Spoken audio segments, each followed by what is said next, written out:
ভাই thank you. আমার তো ক্যাশ নাই, বিকাশ পেমেন্ট করতে পারি? শিওর।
এই মারিয়া, তুমি এখানে একটু দাঁড়াও, আমি একটা রিক্সা নিয়ে আসি। হ্যাঁ, ওকে, থাকো।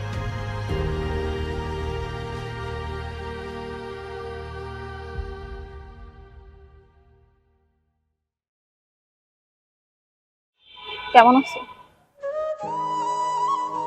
হ্যাঁ, ভালো আছি। এখানে কেন হঠাৎ? এখানে এখানে এই যে বাস্তবতাকে ফেস করতেছি। আমরা তো সবসময় কল্পনার জগতে থাকি, বাস্তবতা কাকে বলে সেটা কখনো উপলব্ধি করতে পারিনি। সবসময় কল্পনায় দেখতাম লাইফটা কত কত সুখে কাটছে, ভালোবাসার মানুষ নিয়ে কাটছে। কিন্তু দেখো, যে মানুষটা তার ভালোবাসার মানুষকে না পেলে মরে যাবে, যে মানুষটা এক মুহূর্ত তার ভালোবাসার মানুষটাকে ছাড়া থাকতে পারতো না, সেই মানুষটা আজকে দিব্যি সুখে আছে তার স্বামীর সংসারে। সে হয়তো আমার কথা ভুলেই গেছে, হয়তো মনে পড়তে পারে কখনো রাতে যদি একা থাকে, হয়তো মনে পড়তে পারে একটু ভালো সময়ের কথা, একটু ভালোবাসার কথা। আর মনে পড়লে চোখের কোণে হয়তো একটু জল আসবে, জলটা মুছে ঠিকই আবার স্বামীকে জড়িয়ে ধরে ঘুমিয়ে পড়বে। আসলে কি জানো, এইখানে একটা মেয়ে আর একটা ছেলের জীবনের পার্থক্য। মেয়েরা খুব সহজেই ভুলে যায় যে তারও একটা পাস্ট ছিল, তাকে ভালোবেসে কেউ হয়তো তার জীবনটাই নষ্ট করে দিচ্ছে। ছেলেদের লাইফটা এতটা সোজা। তোমাকে যখন হারিয়ে ফেলেছি, তখন থেকে জীবনের মায়াটাই ত্যাগ করে ফেলেছি। জীবনের মানে কি সেটাই ভুলে গেছি। যে ছেলেটা ভার্সিটিতে এত ভালো স্টুডেন্ট ছিল, যার আজকে ডাক্তার, ইঞ্জিনিয়ার, লক্ষ লক্ষ টাকা ইনকাম করার কথা, সেই ছেলেটা একটা মেয়েকে ভালোবেসে জীবনটাই নষ্ট করে দিচ্ছে। কতদিন জানো, কতদিন তোমার জন্য পাগলামি করছি, নেশা করছি।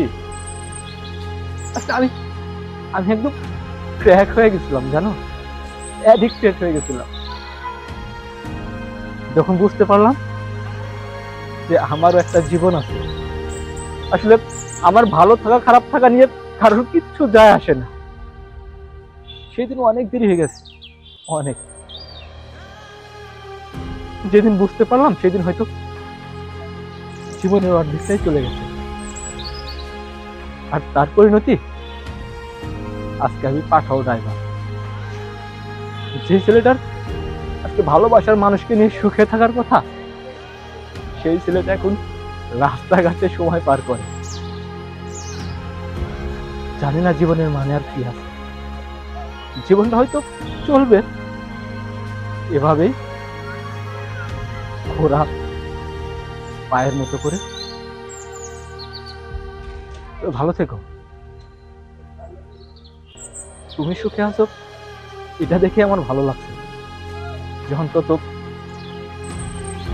যাকে আমি ভালোবাসছিলাম সে অনেক সুখে আছে। তো ছেলেদের জীবন এরকমই, কখন যে কি হয়ে যায় তারা নিজেরাও জানে না। যাক, ওটা কি তোমার হাজবেন্ড? চলে যাও, তোমার হাজবেন্ড আবার নাই করি।